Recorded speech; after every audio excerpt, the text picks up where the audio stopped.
Olá, estudantes da segunda série. Nesse vídeo vamos falar sobre entrevista. Você já recebeu algum prêmio, será? Uma medalha, com certeza? Um diploma de honra ao mérito? Alguma coisa que te valorize? Uma medalha, um certificado, algo importante por algo que você fez? Te apresento a Malala. É uma jovem, né? Malala Yousafzai, de 19 anos, e ela ganhou o Prêmio Nobel. Então, se torna mensageira da paz, da Organização das Nações Unidas, olha a sigla aqui, ó, ONU. E vamos ler uma entrevista com ela. Quais serão as características de uma entrevista, né? O que a gente olha no texto? Primeira coisa aqui, ó, já em negrito, o entrevistador, né? Então, já está marcado dessa maneira. Observe aqui o texto da entrevista. Eu apresento a entrevistada já no início, né? Dou um briefing, como a gente fala. Então, ó, aos 19 anos, a paquistanesa ganhadora do Prêmio Nobel acaba de tornar-se a mais jovem mensageira da ONU. Nomeada pelo secretário-geral, Antônio Guterres, sua função será chamar a atenção do mundo para um problema que afeta milhões de meninas. Olha que interessante a função dela. A falta de acesso à educação. Então, segundo a Unesco, 16 milhões de meninas nunca terão a chance de frequentar a sala de aula. O objetivo dela, então, como mensageira da paz da ONU, é esse. E aí a ONU News começa a entrevista. Malala, muito obrigada por falar com a ONU News e parabéns pela nomeação. Mensageira da paz da ONU. É um título que impressiona. Como você se sente nesse papel?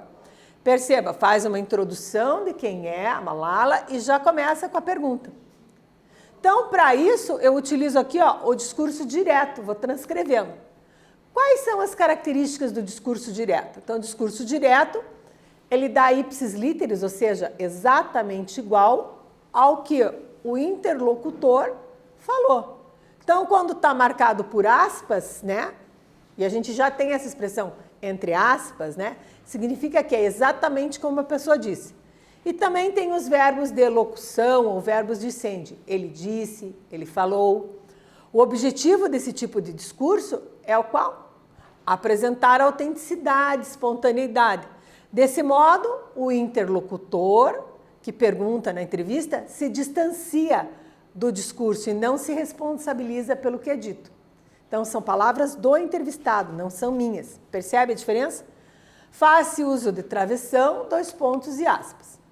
No discurso indireto, já é a fala da outra pessoa. Então, eu vou usar o quê? O interlocutor fala no lugar de outra pessoa, parafraseando. Ela disse isso, ele argumentou aquilo.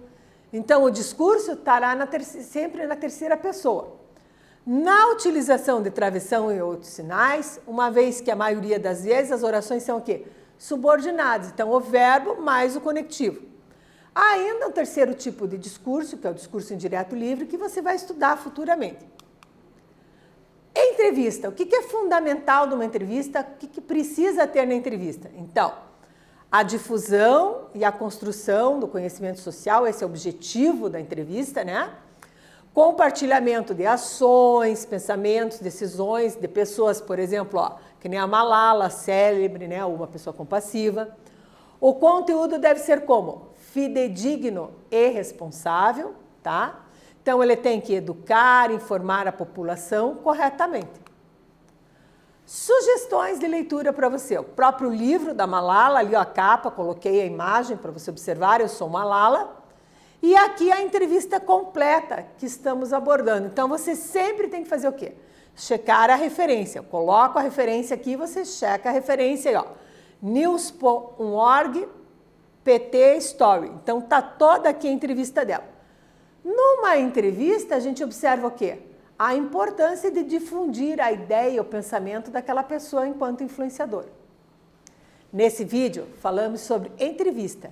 Espero que vocês tenham gostado e até breve.